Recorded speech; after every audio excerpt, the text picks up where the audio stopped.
My first thoughts when we landed in Da Nang was, Hey everyone, welcome back to another episode of The Next Great Migration. I'm your host, Denise Mahone. The purpose of this channel is we're documenting the stories of Black Americans who decided to leave the United States for a better life abroad. In today's episode, we got Miss Gigi with us, who's been living in Vietnam for 1 month now, guys. So if you're back home wondering if this lifestyle is possible for you, you don't want to miss this one, guys. Stay tuned.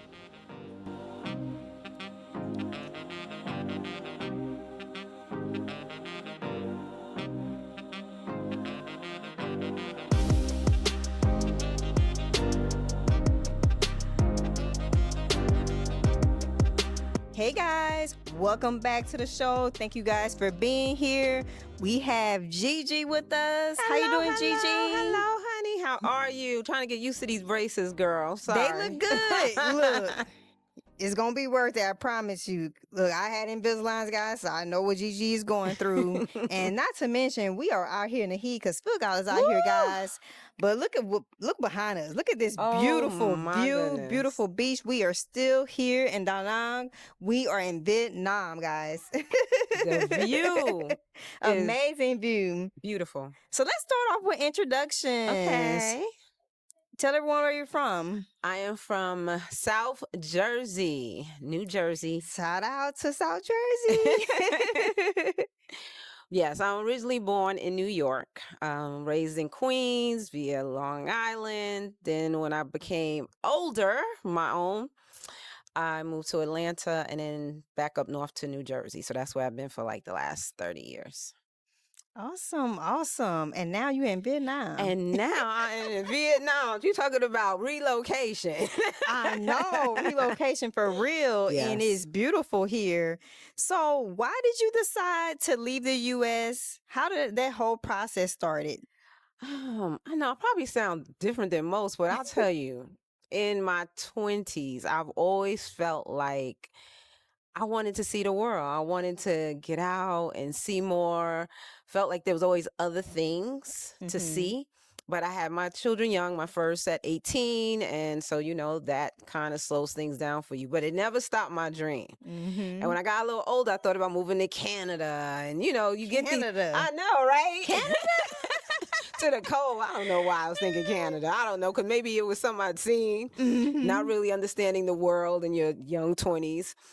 And then got with my spouse, and I had been saying, look, I want us to leave. We started traveling more in Puerto Rico and Mexico and Nice. DR, and went to Dubai twice. So then I started seeing Ooh, more of the Dubai. world, Mhm. and then waiting on her to retire. So 5 years ago, I started preparing for retirement, and started looking at, interesting, Central America. Central America.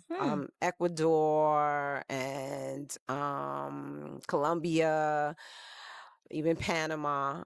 But then something, not me, said Southeast Asia. It was like a little voice. It said, look at Yeah. Southeast Asia. Interesting. And here we are. Now And in here we Vietnam. are. So walk us through that process when you started to research. Was it from watching YouTube videos? Yes. Google? Philly in the brain. Shout out to Philly in the What? brain. Yes, I've been following Appreciate y'all. support. Yes. Love all the information y'all definitely give. Yeah, I mean, literally went to sleep with YouTube. Sometimes y'all's faces on there. Wake up, Thank you. YouTube. I was embedded in it and staying really geared on Southeast Asia. So let me say Southeast, because I should say Thailand, because Yeah. Thailand first spoke to me. It was, Mhm. it kind of looks more westernized. Yeah. And it really got me caught up. But when I started researching more about the visa process, about 2 years ago, it didn't fit for me. Like, my spouse met the financial requirements once she retired, That's awesome. Congratulations. but I didn't. And as Yeah. a lesbian married woman, I wasn't going to fit in there, right, Yeah. at the time. So then I had to start recalibrating Mhm. and where I could go. And I started looking at Vietnam and Cambodia and the Philippines, and their visa processes was more open, in and out. And I only just found out a few months ago that Vietnam does now accept married gay couples. That So, is awesome. I did yeah. not know that. Thank you for Yeah. sharing that information. You're We are welcome. so happy for you guys and congratulations on you guys' retirement. Because Woo, y'all baby. both retired. So how Yes. long ago did you guys retire? August 2025. August 31st was her last day. 31 years at That is UPS, honey. awesome. Woo, And long as a way. spouse, anybody know what that logistic life, it ain't no joke. So y'all gonna mark that on your calendar and have a celebration every year on that date. Yes. So when you guys retired, how long did it take you to say, you know what, we about to go, we're gonna fly straight to, was it Thailand or Vietnam that you flown straight to? We flew straight here. Never been here before. Came straight in. And it was interesting with me when I first started booking because, you know, every little thing seems like you're getting closer to that moment you're going to show up. So when she got the okay, they got the buyout and got the okay to retire, and we did all the paper, everything was done. It was like, it was a go. It was a go. ready, set, go. And that's all it took for me. It was like, okay, started writing down the things I need to do. First thing was start selling things. So we did our first flea market, right? And had people come and they bought things that probably been sitting. Child, when I tell you we had so many things with still tags on it, that's a shame. Message. That's when you know you got too much stuff. Too much stuff, right? And that was in the fall. So that was like October, right? And then, you know, we really didn't do anything. And then we were told, and I don't know how, you know, connection of people, but April was the deadline. It was time to go. By end of April, we had to be here. And it was just constant things. I got my poster board and I had every month printed out with things that needed to be done every single day, and including making sure that our visa was completed, making sure that we had sold these things or posted things on Facebook Marketplace to sell. You know, I was like really trying to stay diligent in doing something. I mean, you know, you set goals. We set goals in life all the time. And sometimes we feel bad because we don't get those goals completed every day, but just move it to the next day. At least if you got one or two of those things done, you've already succeeded. Message. Right?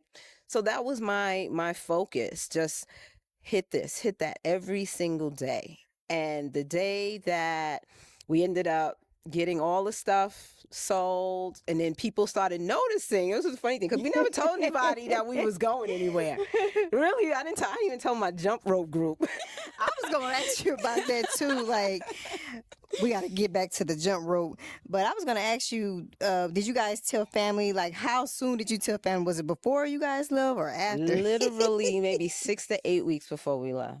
Wow. And what did they think? Like, and it was mostly because they started seeing us posting stuff on Facebook Marketplace. They was like, what's going on? Right? It was okay when it was the little things, but when you started sitting in beds, they started making phone calls.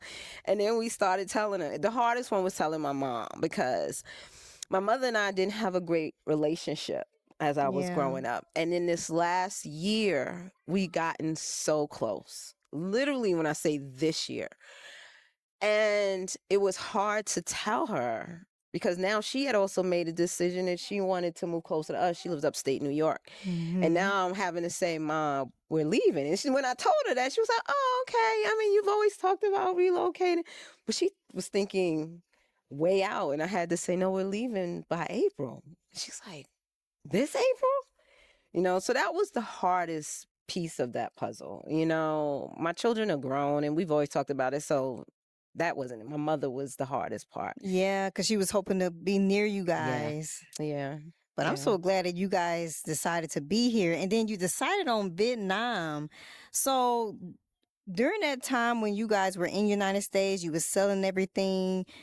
When you got on the flight, you got here to Vietnam. What did you feel and what did you think as soon as you got off that plane? My first thoughts when we landed in Da Nang was free. I You know that exhale, right? That waiting to Yeah. exhale from the movie. Hell, I worked my ass off.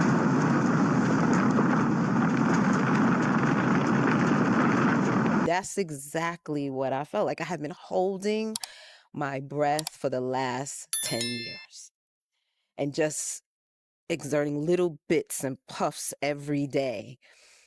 And now I had finally exhaled. The stress, the anxiety, the pain, the anger, all of those things that I have been holding on to for those last 10, 11 years, I finally was able to let go. Finally let go. And did you feel that way because it just seems like you felt you're in a place where you feel like you can be yourself? Yes. Yeah.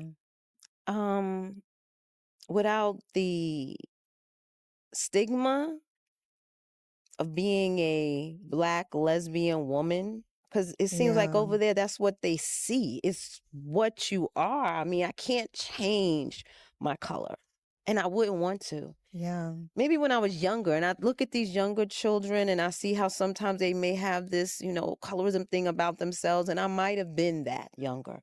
The older I've gotten, I've started appreciating my skin color more and more.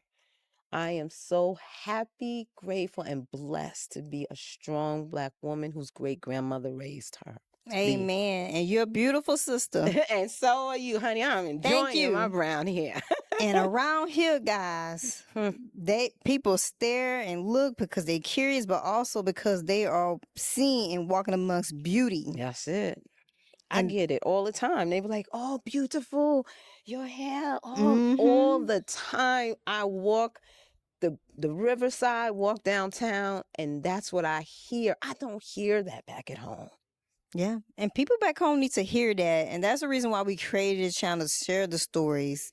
Also about financial. A lot of people don't realize you can actually live here in other places around the world with your retirement, with your pension, Yes, you can. with your Social Security. Yes, you can. Or if you're younger, even with a fully remote job, That's even with a right. side business, there's multiple options. Gigi and her spouse has retired. Yeah. And you guys are living this life. Yes, we are. So let's talk about pros and cons. I know just from talking to you before being on camera, you mentioned you guys been here about a month. About a month. Yeah, we left the 25th, got here the 27th. So the 27th will be 27th. 2 months, 2 full months. So let's talk about the pros and cons. Let's start off with the pros. Okay. What are the pros to living in Vietnam? This. I got to turn around and look again because that's how beautiful this place is. It's breathtaking. Don't it look fake? It looks fake, right? It does look fake. It looks like something you'll see on a postcard, for real. From my bed, when I open my windows, because I said, not to say this will be our permanent home. This is somewhere that we're renting for 6 months right now. But the one thing on my list, on my board, was to get a place where when I open from my window from my bed, that I could see the water and the mountains. And when I open those blinds, that's what I see every day.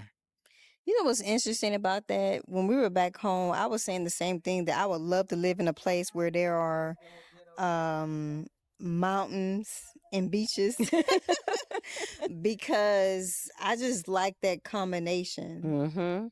So it's interesting that you said the same thing. You want the mountains and beaches. It's just something about being able to be around the beaches in the mountains. Even if I'm not walking in the sand every day, I just want to be near it and near that water. That's it. That's definitely one of the pros there for me. So what about the cons? Any cons? I would say some of the cons is some areas aren't as walkable. I'm a walker. I love to walk and venture out up and down streets, and because there's a lot of motorbikes out here. Now, if y'all don't know about the motorbikes. have you in the grab like this? Let me tell you, these people out here could drive. Oh yes. as a driver, professional driver myself for 10 years with UPS myself, these people can drive. I don't care what nobody say. Them, to be able to maneuver between these bikes, the people walking, the cars. But it does make it difficult when you are a walker and there's not sidewalks and you got all the motorbikes on the sidewalk and you're walking in the street. Oh, yeah. The sidewalks do not belong to you guys. They do not. Get out the way. And there's not many traffic lights. I mean, we might have seen 1, 2. Mm-hmm. So they just get out there, and it be the people on the bikes are very bold. Like they be out there like, you better get out the way, car. I'm like, what? Interesting. So interesting. I was like, oh, they brave. I'm afraid of. I don't know. I don't know if I'll be able to drive out here. Oh, I don't me think I'll be either. able to. Me either. But I've learned how to walk and cross the street, girl. I was proud of us the other day because there was a couple standing there and they like they've been standing there for a few minutes, right? And I said, y'all just gonna have to get on out there. They Let's looked at hold us. They looked at us and they was like, we following them. We got out there and I did this and they started. Here's the tip: follow the locals. Solid. The locals walk cross street. You walk cross street. That mean I'm a local now? Yeah. Or follow Gigi. Because, honey, I did that, and they was like, thank you, because we didn't know where to You go. got to get yourself out there. Are you going to be standing right there waiting forever to They cross was that waiting. street, cross that road? Because they'll go around you. Those bikes in the cars will also go around you. They will. They ain't going to hit you out there. They will definitely go around. So you mentioned that you guys have a 6-month lease here. It sounds like you guys are slow traveling. Should we call it slow travel? Yes. Okay, that's awesome. And with the 6 months lease, if you don't mind sharing, how did you go through that process? How did you find your place? YouTube. YouTube. Watching, and there was a agent that I had seen on multiple people's pages. Tony Lamb, shooting you out, Tony. And he seemed like a really nice, humble guy. And so I reached out to him on Facebook, and he reached right back. And we kept in contact. I told him when I was coming. He started sending me pictures of different things and what I wanted. And, right up until the day we left, he said, have a safe flight. That was what I liked. He was really communicating with me, keeping in touch. And when he landed, he said, I hope you made it here safely. Let me know what day you want to come. And we rested 2 days and met with him. He took us out to see 10 places, and that's where we ended up. And you found your place. So it took like a day or two for you guys to find your place. Yeah. So when it comes to your 6 months condo, taking time out to eat at the restaurants, maybe going to the pharmacist, doing a little bit of shopping, do you consider Vietnam being very affordable, as they say on these YouTube videos? I will say it's very affordable. One of our favorite places to eat, being pescatarian, vegan, is Pause and Enjoy. And we go there. What I like is if you've been there more than once, in most places, they remember you. They remember where you like to sit. When we come in, they sit us right back at our same table if it's available. And always the nicest, kindest people. And it makes you feel welcome. It makes you feel like you're at home. That's so awesome. What about the coffee here? I was never a coffee drinker. Really? Ever. Now, Up my spouse, until I got here. Vietnam would do that to you. Oh my God, it's so crazy because I never drank coffee. Josh, he's a coffee drinker, always has been. 2, 3, 4 cups a day. Not me. I got here and I tasted that salted caramel coffee. Girl. Oh my goodness. That is it. I love the iced lattes, oat milk latte for those of you who are just like me when it comes to being lactose intolerant. So there's options for us. And as Gigi mentioned, there's vegan restaurants, plenty of vegan restaurants here. We always have to paint the picture for people back home because growing up, there were things said about Vietnam as far as being a third world country. There are actual restaurants everywhere. You're right on the beach. There's restaurants everywhere. You're going to find somewhere to eat no matter what time it is of the day. This city does not sleep. It does not. I don't know what they're talking about New York. This place does not sleep. So, activity-wise, I got to talk about the jump boots. Is that the name of the jump boots? So they're called fit boots. Fit boots. And jump boots because they're makers. But yes, I do wear those for exercise. They're good for your knees. And I am part of 40 Plus Double Dutch South Jersey. And I have with another young lady, Jazzy, did Double Dutch here. So we do Oh, Double Dutch on nice. Fridays. It's exciting. We actually went to a Juneteenth event. Let's talk about the Yes. Juneteenth event. How was that? Ooh, it was phenomenal. It was really phenomenal was. to be in a place. First of all, it was beautiful right off the beach. The pool was beautiful, the atmosphere. But to be around a bunch of people with the same mindset, right? But Yeah. everybody's here for their own reasons. But we all have the same mindset of wanting, I would hope and think, that freedom and being able to just reset our system. But it was absolutely wonderful to see so many of us there celebrating us. Yeah, it really was. It was a good time. We had food, we had music. Not to mention, we also had another event, the comic show. So that was really nice. That was good. I mean, there are activities out here, guys. And how you find out about these activities? You connect with others. That's how you gonna find some things here. So that should answer the question for those people back home asking continuously, where do you guys go? How do you meet people? How do you connect? So after being here a month, has anything changed within yourself? Has anything changed about yourself that you want to share with the audience? Yeah, I would say my mindset has definitely changed when it comes to thinking about people from an aspect of others. And I want to, let me try to expound on that. We, just the same way people talk about Black people in other countries without ever sitting down and speaking to us one-on-one.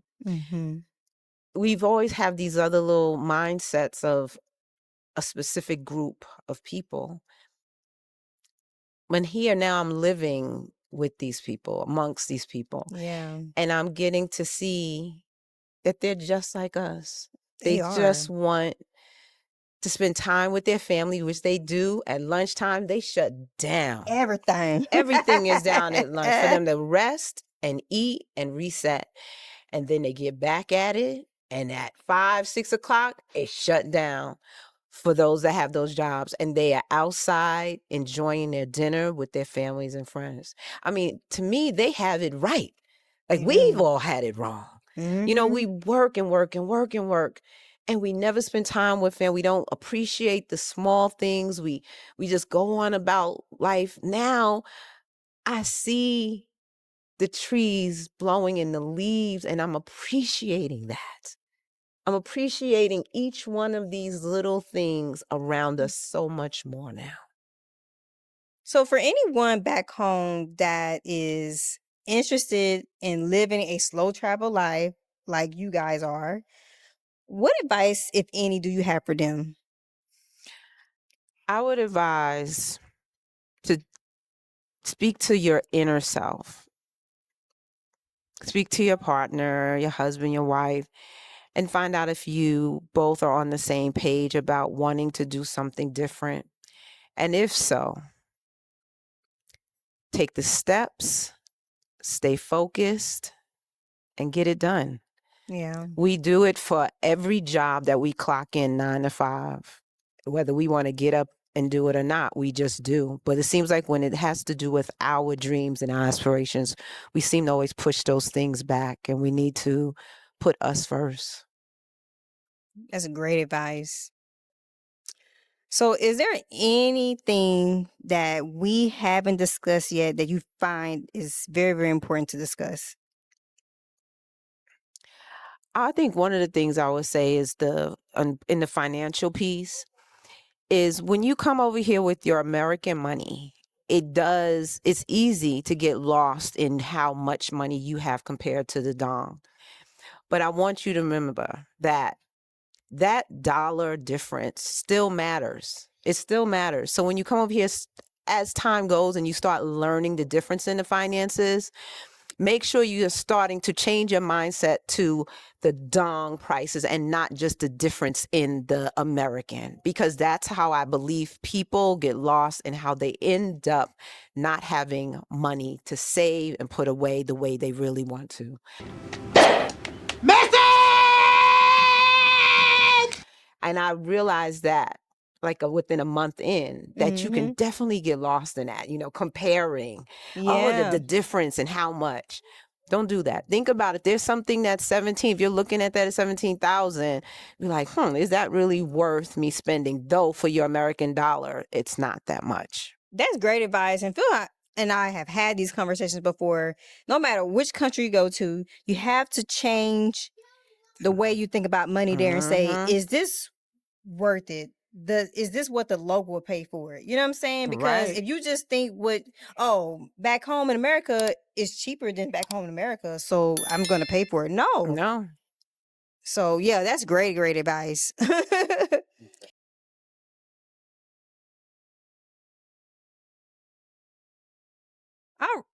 All right, so we have this tradition on our channel where our last guest leaves a question for our new guest. Shout out to Don. And his question is, how long are you planning to stay in Southeast Asia?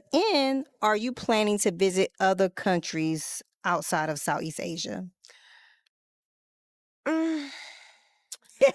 Well, I'm going to say I plan on visiting other countries within Southeast Asia. My plan is to stay here. This is where I feel is home for me. And I don't know if it's too soon to say, but I just know that Vietnam touched me through the screen, through hearing other people's stories, watching all the videos. I never thought about Vietnam. It really wasn't the primary goal. It was Thailand, and then Vietnam just sucked you in. It did. It's like, okay, tap, tap, tap right on my heart. And this is where we are. And this is where my plan is to stay, as long as they'll have me. That's beautiful, sis. That's beautiful. Thank you for being here. Thank you for sharing your story. And we wish you well. We wish you guys well enjoying this beautiful beach. Just enjoy and continue to enjoy life. Thank you. Thank you. If you guys out there find this content very helpful, very useful, give us a like, give us a hype, leave a comment if you have any ideas, anything you want us to share on the channel. We really appreciate your support. Again, we cannot do this without you. Until next time, take care of each other, love one another. Deuces.